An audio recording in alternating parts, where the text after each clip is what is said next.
బయట నిలబడి అత్తవారిని ఎవరినన్నా లేపితే బాగుండదు.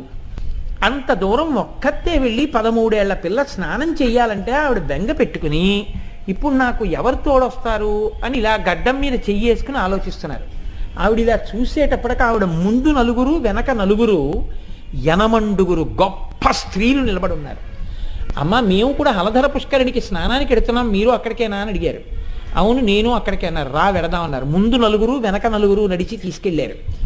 యనమండుగురి పాద మంజీర ధ్వనులు వింటూ ఆవిడ స్నానానికి వెళ్ళారు.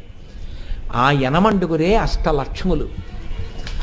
శారదాదేవి నమస్కారం చేసి మళ్ళీ తిరిగి వస్తుంటే మళ్ళీ యనమండుగురు వచ్చి ఆవిడ్ని ఆ ఇంటి ముందు దిగబెట్టి వెళ్ళిపోయారు. అమ్మవారిని నమ్ముకున్న వారికి అమ్మవారు వారికి ధ్యానంలో కనపడ్డం కాదు, చిన్న పిసరు బెంగ వచ్చేటప్పటికి ఆవిడ ఏదో